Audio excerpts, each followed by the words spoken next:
નમસ્તે. Trend Gujarat YouTube ચેનલમાં આપ સર્વ મિત્રોનું ફરી એક વખત હાર્દિક સ્વાગત છે. મિત્રો, તમને ખ્યાલ હશે કે મફત અનાજ વિતરણ કાર્યક્રમ છે એ ડિસેમ્બર અને જાન્યુઆરી મહિનામાં છે એ દેવાનું શરૂ થઈ ગયું છે. જે પણ રેશન કાર્ડ ધારક મિત્રોના KYC કમ્પ્લીટ નથી અથવા તો KYC કરાવેલું નથી એવા રેશન કાર્ડ ધારક મિત્રોને હવે જાન્યુઆરી મહિનામાં પણ મફત અનાજ છે આપવામાં આવશે. પરંતુ જાન્યુઆરી મહિનામાં જે નવા નિયમો ફેરફાર થવા જઈ રહ્યા છે એમાં કરોડો લોકોના રેશન કાર્ડ છે બંધ થઈ જવાના છે.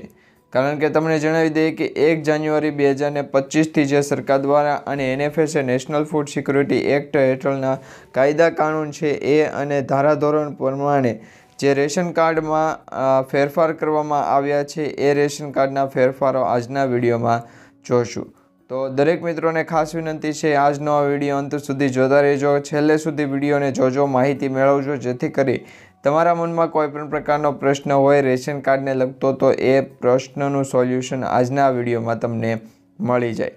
અને મિત્રો, જે પણ મિત્રો ટ્રેન્ડ ગુજરાત યુટ્યુબ ચેનલ પર નવા છે દરેક મિત્રોને ખાસ વિનંતી છે, જો તમે હજુ સુધી ટ્રેન્ડ ગુજરાત યુટ્યુબ ચેનલને સબસ્ક્રાઈબ નથી કરી તો નીચે લાલ બટન આપેલું છે, ચેનલને સબસ્ક્રાઈબ કરી લેજો, જેથી કરી આવી દરેક માહિતી તમારા સુધી છે એ સમયસર પહોંચતી રહે. તો મિત્રો, આજના વિડીયોની શરૂઆત કરીએ અથવા તો માહિતી કે પછી સમાચાર કયો એની શરૂઆત કરીએ તો ખાસ કરીને નવા વર્ષને હવે માત્ર 1 થી 2 દિવસ બાકી છે. આવી સ્થિતિમાં દરેક લોકોને નવા વર્ષ એટલે કે 2025ની જે રાહ જોઈ રહેલા લોકો છે એમના માટે ખૂબ જ અગત્યના સમાચાર સામે આવ્યા છે. પરંતુ આ એક નવું વર્ષ કેટલાય લોકોને અચકો આપી શકે છે, કારણ કે સરકાર છેતરપિંડી કરનારાઓ સામે કાર્યવાહી કરી રહી છે. હવે આવી સુવિધાઓ કાયમી ધોરણે બંધ કરવાનો નિર્ણય લેવામાં આવ્યો છે અને જે છેતરપિંડી આચરનાર જે લોકો છે એમના વિરુદ્ધ કાયદેસરની કાર્યવાહી અને ગુનો પણ દાખલ કરવામાં આવશે. તો રેશન કાર્ડ અંતર્ગત તમને જેટલા પણ સરકારી લાભ મળે છે એ લાભ સિવાય જો તમે રેશન કાર્ડમાં કોઈ પણ પ્રકારની ગેરરીતિ કરો છો અથવા તો રેશન કાર્ડના કામની અંદર કોઈ પણ પ્રકારની ગેરરીતિ કરો છો તો હવે કાયદેસરની કાર્યવાહી થઈ શકે છે. આને કાયમી ધોરણે જે બંધ કરવાનો નિર્ણય લેવામાં આવ્યો છે. હવે રેશન કાર્ડના જે નવા નિયમો સામે આવ્યા છે એમાં જાન્યુઆરીથી કરોડો લોકોના મફત રાશન છે એ મળવાનું બંધ થઈ જશે. કારણ કે ડિસેમ્બર મહિનામાં જે મફત અનાજ મળ્યું છે એવા લોકોને KYC બાકી હોય તો એ જાન્યુઆરી 2025 પહેલાં KYC કરાવી લે. રેશન કાર્ડ બની જશે કાચરો, કારણ કે સરકારે આપ્યું છે મોટું કારણ. તમારું રેશન કાર્ડ છે અમાન્ય ગણાશે, રદ થઈ જશે. સરકાર દ્વારા છે એ અંતર્ગત એક સૌથી મોટી છે પહેલ કરવામાં આવી છે, જેમાં રેશન કાર્ડ અંતર્ગત KYC નથી એવા પણ કાર્ડ છે બંધ કરી દેવામાં આવ્યા છે. હવે જે માહિતી સમાચાર મળી રહ્યા છે એમાં મિત્રો આગળ જોઈએ તો રસોડાને લગતી 10 વસ્તુઓ મફત આપવાની રાહ છે એ જોઈ રહેલા જે ગરીબો છે, મધ્યમ વર્ગના લોકો છે, એમને ખાસ કરીને સરકાર દ્વારા આવી એક જાહેરાત કરવામાં આવી છે. સરકારે ઘઉં, ચોખા, ચણા અને ખાંડની સાથે સાથે રસોડાની 10 વસ્તુઓ મફત આપવાની પણ જાહેરાત કરી હતી. પરંતુ નકલી રેશન કાર્ડની સંખ્યા જે વધી રહી છે એમને ધ્યાનમાં રાખી અને મળતી માહિતી મુજબ ગરીબ નિવારણ યોજના હેઠળ સરકારની જે મહત્વાકાંક્ષી યોજના છે એમાં જેની શરૂઆત કોરોના કાળ સમયગાળા દરમિયાન કરવામાં આવી હતી.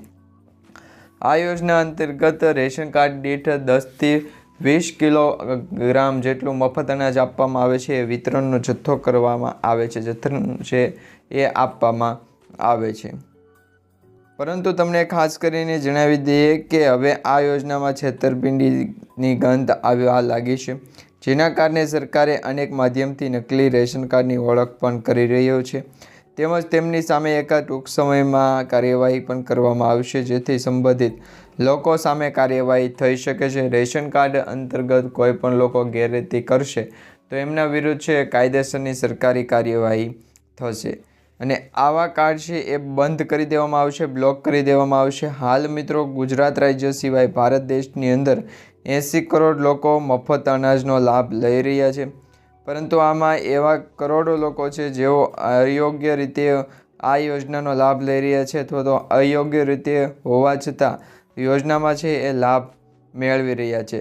મળતી માહિતી મુજબ એક રિપોર્ટમાં સામે આવ્યું છે કે દેશમાં એવા કરોડો લોકો છે કે જેમના કરદાતા હોય છતાં મફત અનાજની જે કાર્યક્રમ છે એ અંતર્ગત ભાગ લેતા હોય અથવા તો જેમના પાસે 2 વ્હીલ 4 વ્હીલ જેવા વાહનો હોય તો એવા લોકો પણ પોતાનું મફત અનાજ છે એ મૂકતા નથી.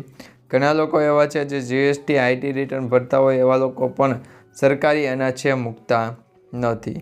તે પછી મિત્રો જોઈએ તો રેશન કાર્ડમાં EKYC કરાવવું પડશે. જેમને EKYC નથી કરાવ્યું એમને સરકાર દ્વારા માત્ર જાન્યુઆરી મહિના પૂરતી જ મફત અનાજ આપવામાં આવશે. ત્યાર પછીથી જો KYC નહીં હોય તો તમારું કાર્ડ બ્લોક થઈ શકે છે અથવા તો રદ થઈ શકે છે. હવે EKYC કરાવવા માટે સૂચના જાહેર કરી દેવામાં આવી છે અને આ માટે અગાઉ તારીખે 30 જૂન નક્કી કરવામાં આવી હતી અને પરંતુ હવે તે તારીખ લંબાવી અને 30 સપ્ટેમ્બર કરવામાં આવી હતી. ત્યાર પછી રેશન કાર્ડ ધારકોને 30મી સપ્ટેમ્બર સુધીમાં પણ EKYC નથી કરાવ્યા એવા કાર્ડ ધારકોને પણ કાર્ડ છે એ રદ કરવામાં આવી શકે છે. તો સમયસર વહેલી તકે તમારા ભાગનું EKYC તમારા રેશન કાર્ડમાં કરાવી લેજો જેથી કરી તમારું રેશન કાર્ડ પણ શરૂ રહે અને તમને જે સરકારી અનાજનો જથ્થો મળવાપાત્ર હોય છે એ પણ મળતો રહે. તો મિત્રો આજે જે માહિતી સમાચાર અને અપડેટ જોઈ છે તમને સારી લાગી હોય તો વિડીયોને લાઇક આપી ચેનલને સબસ્ક્રાઈબ કરી દેજો. તેમજ તમારા દરેક વોટ્સઅપ ગ્રુપ ફેસબુક ગ્રુપમાં ટ્રેન્ડ ગુજરાત યુટ્યુબ ચેનલની આ વિડીયોની લિંક છે શેર કરી દેજો.